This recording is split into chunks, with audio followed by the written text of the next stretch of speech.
नमस्कार, मी सुरेखा. तारा न्यूज मध्ये आपले स्वागत. पाहूयात आज दिवसभरातील महत्त्वाच्या घडामोडी. इतिहास संशोधक इंद्रजित सावंत यांना धमकी दिल्याप्रकरणी व छत्रपती शिवाजी महाराज, छत्रपती संभाजी महाराज यांच्याविषयी अपशब्द वापरल्याप्रकरणी प्रशांत कोरटकरवर कारवाई झाली नाही.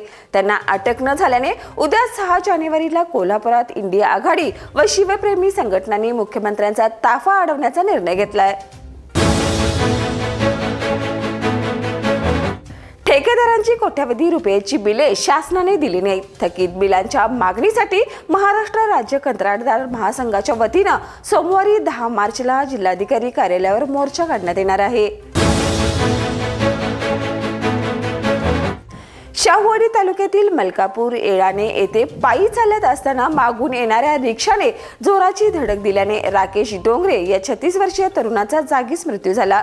या प्रकरणी कोपार्डे येथील रिक्षा चालक प्रमोद आनंद कांबळे यांच्या विरोधात शाहूवाडी पोलीस ठाण्यात गुन्हा नोंद झालाय.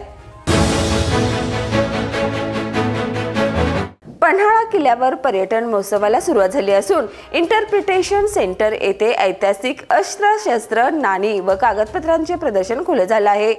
उद्घाटन आमदार डॉक्टर विनय कोरे यांच्या हस्ते झाले. हे प्रदर्शन 7 मार्चला सकाळी 10 ते संध्याकाळी 7 या वेळेत विनामूल्य पाहता येणार आहे.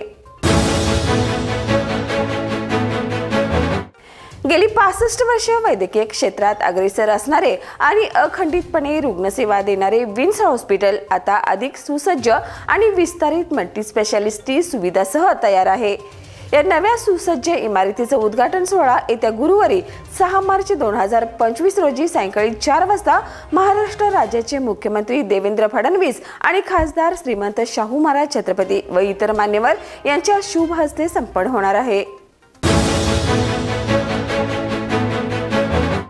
महापालिकेच्या आरोग्य विभागाच्या वतीने शहरात एकल वापर प्लास्टिक बंदी मोहिमेची प्रभावी अंमलबजावणी करण्यात येत आहे. प्रशासक के मंजुलक्ष्मी व अतिरिक्त आयुक्त राहुल रोकडे यांच्या मार्गदर्शनाखाली ही मोहीम राबवण्यात येत आहे. महानगरपालिकेच्या अतिक्रमण विभागामार्फत ई-वॉर्ड पांजरपूर मेन रोड परिसरात मंगळवारी अतिक्रमण मोहीम राबवण्यात आली. यामध्ये मेन रोडवरील स्क्रॅप, दीर्घकाळ बंद अवस्थेत असणाऱ्या व वाहतुकीस अडथळा करणाऱ्या 38 चारचाकी गाड्या काढण्याची कारवाई करण्यात आली. राज्याचे वैद्यकीय शिक्षण मंत्री हसन मुश्रीफ यांनी वाशिम जिल्ह्याच्या पालकमंत्रीपदाचा राजीनामा दिलाय. कोल्हापूर, मुंबई आणि वाशिम असा जवळपास 800 किमीचा सततचा प्रवास आणि कामकाजातील अडथळे लक्षात घेऊन त्यांनी हा निर्णय घेतल्याचं सांगण्यात येत आहे. औरंगजेबाच्या समर्थनार्थ वक्तव्य करणाऱ्या अबू आझमी यांचा आज कोल्हापुरात सकल हिंदू समाजतर्फे तीव्र निषेध करण्यात आला. आज सकाळी हिंदुत्ववादी कार्यकर्त्यांनी छत्रपती शिवाजी महाराज चौकात एकत्र येत उग्र निदर्शने केली. यावेळी अबू आझमीच्या निषेधार्थ जोरदार घोषणाबाजी करत पुतळ्याचं दहनही करण्यात आलं. बीडच्या संतोष देशमुख हत्या प्रकरणाचा निषेध करत शिवसेनेच्या वतीने छत्रपती शिवाजी महाराज चौकात वाल्मिक कराडच्या पोस्टरला जोडे मारो आंदोलन करण्यात आले.